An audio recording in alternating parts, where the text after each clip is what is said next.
It's only 2 weeks into 2025 and so much has happened. The City of Angels half burned down. Illegal immigrant and pro-gamer Elon Musk. Are you in the top 20 in the world or Yeah. top 20? Wow, in Diablo. Yeah. Wants to invade us. The government almost went completely broke. Meanwhile in Croydon, London's most populated borough, where I'm from, the council wasn't about to miss out on a bad news cycle. It recently announced on the sly that it may overspend in 2025 by a potential £100 million. In 2024, it was £42 million over budget, and it still has £1.6 billion in debts to deal with. That's all despite 3 years ago electing a new mayor, Jason Perry, who promised to fix the finances. The reasons they need fixing, we've covered before, but evidently they are not fixed. In this video, we'll look at the current state of Croydon's finances and how Mayor Perry and the rest of the administration have had a hand in not only not fixing them, but making them worse. It's a story that involves a series of eye-wateringly expensive consultant-led reports, a council that wants to give itself a pay rise of £100,000 a year despite a questionable best performance, and a government-appointed improvement and assurance panel that thinks everyone's doing a grand job. It's time we had a talk about Croydon Council's finances. Financial situation in Croydon is worrying. A toxic debt of £1.6 billion. Croydon Council has been accused of playing Monopoly with public money. Incredibly difficult decisions.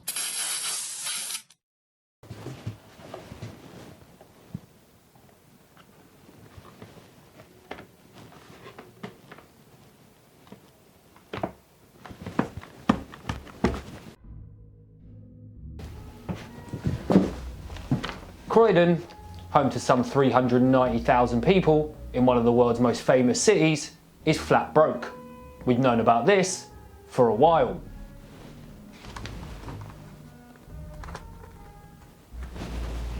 But in the spirit of being a local news provider, what has recently become clear is that the situation is in fact somehow getting even worse. Yeah, that's right. Since last April, when we reported on Croydon Council's £1.6 billion debt pile and how it got there, the bankrupt council is now projected to spend even more this year. Not that you know if you read its recent press release on its upcoming 2025 budget. It didn't exactly make light of the council's historic, sure is, debt burden, but what it didn't mention is that the council is facing a huge upcoming budget deficit for the coming year, predicted by no less than 2 of its own internal panels. The council's own medium-term financial strategy report from October 2024 predicted a £104.9 million deficit for 2025.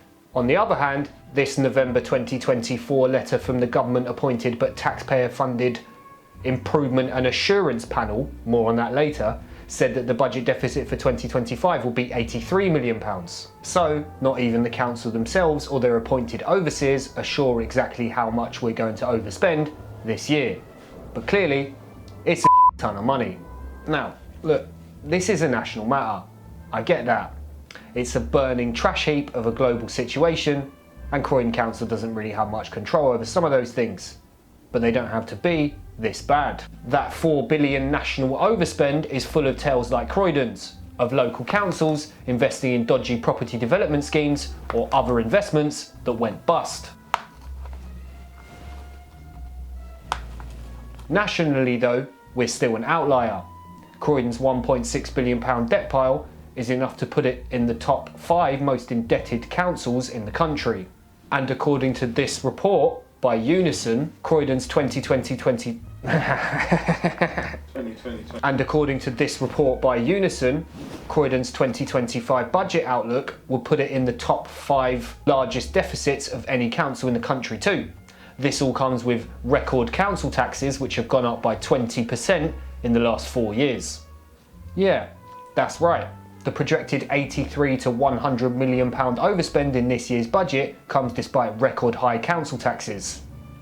And in fact, if you live in Croydon like me, you'll be pleased to know that Croydon Mayor Jason Perry plans to put council tax up by another 5% again later this year, which is without mentioning the recent sweeping cuts to Croydon's public services. Except the council terms them as savings, and they really like to talk about them in their press releases, so we'll let them say it themselves. In the past 3 years, Croydon has achieved £137 million savings, more than any other council in London, with £30 million planned for 2024 to 2025. The budget proposals include a range of actions to help address the budget gap between 2025 and 2026, including a further £22 million savings.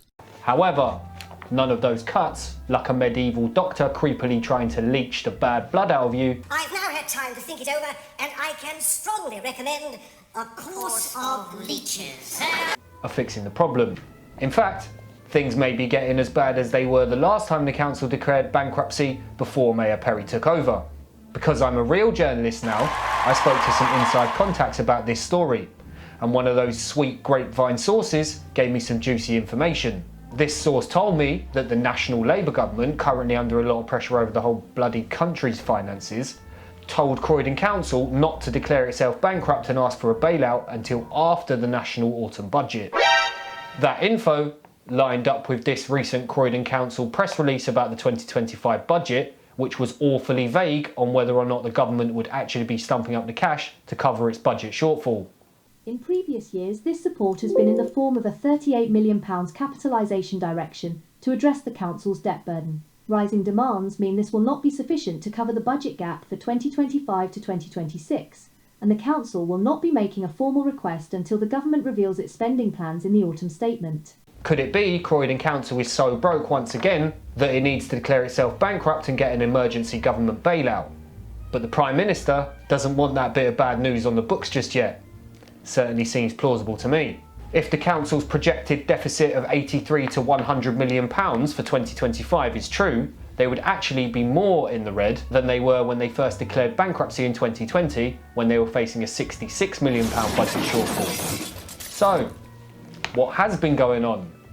How was an already broke council, which seemed content to regularly blame everything on the past Labour administration, not completely unfairly, somehow managed to make us even more broke than before? Is it just the huge debt repayments? Is it government cuts? Or is there something else entirely? Let's head into the belly of the beast and find out.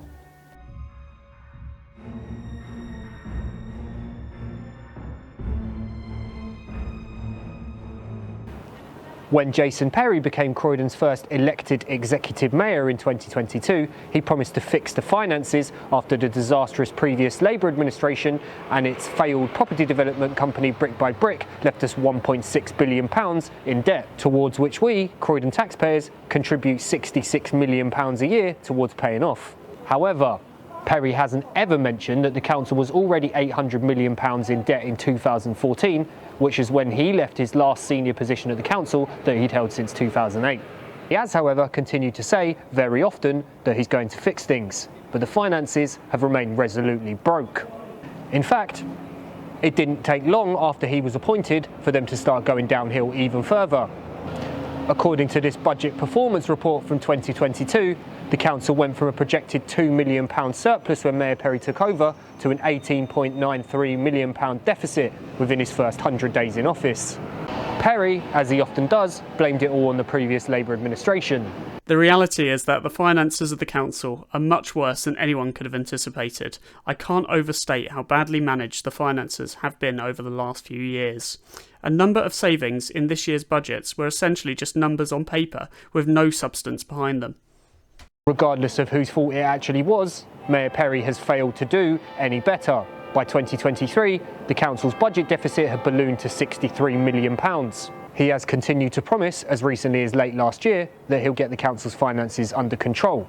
He recently said that he was going to Open the books. Which is funny when you consider that while researching this report, I found at least 2 conflicting estimates for Croydon Council's exact budget deficit going into 2025.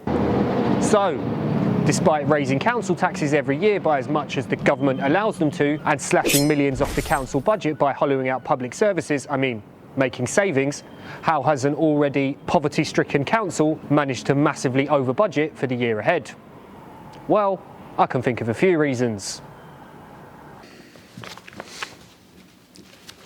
Can I just say, by the way, off script, it's freezing in this shed, so the things we do for you on this channel. Honestly, £66 million a year in debt repayments can't be helping the situation.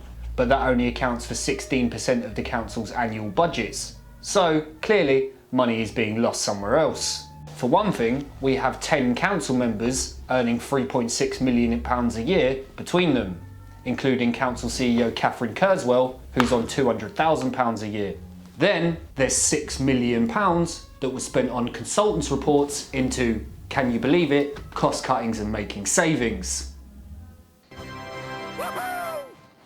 During all of this, in 2024, Mayor Perry cost the council an estimated £1 million.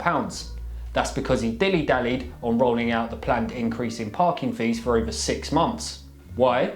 Reportedly to avoid controversy for his best mate and Croydon South MP Chris Philp in his election campaign. Another big factor in Croydon Council's 2025 financial black hole is the continued losses of failed property developer Brick by Brick.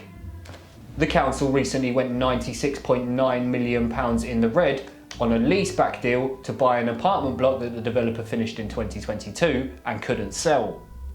Red Clover Gardens in Croydon was so unappealing to investors that the council had to basically pay someone to buy it off them in order to get it off the books. Speaking of the Brick by Brick scandal, Mayor Perry has consistently promised to bring accountability to those behind the £300 million disaster.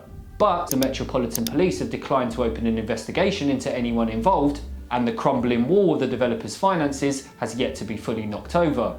In fact, the council recently decided to delay the publication of Brick by Brick's expected final reports for another 3 months.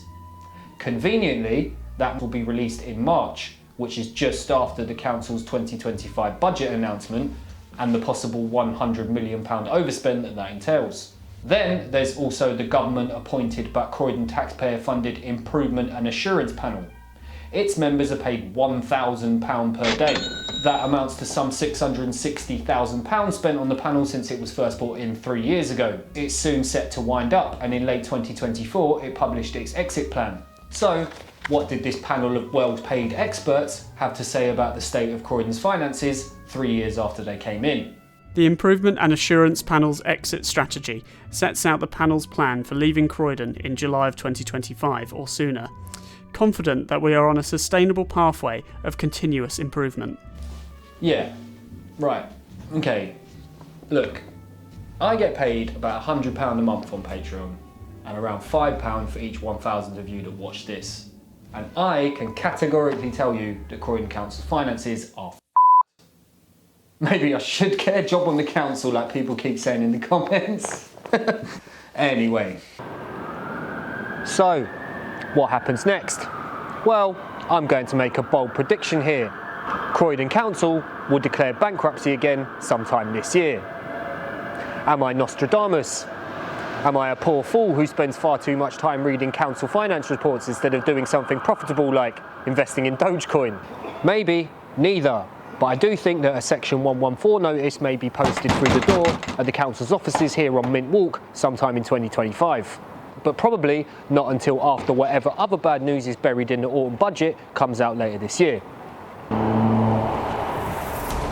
In completely unrelated news, the council recently proposed to give all senior council members a 2.5% pay rise in the upcoming budget. Council CEO Catherine Kurzweil is on some £200,000 a year salary, and there are around 10 other board members on well over £100,000 a year each. Add in half a dozen cabinet and other board members who get around 40 to 70k annually, plus £11,000 allowance for all 70 councillors, and the total pay rise is well over £150,000. That's an extra 100 grand for just under 100 people under whose watch the council is as bankrupt as ever and may even be getting worse. Happy January everyone, and as always thanks to our awesome patrons for helping us keep up the motivation to continue with this channel, and keep watching the Kronks.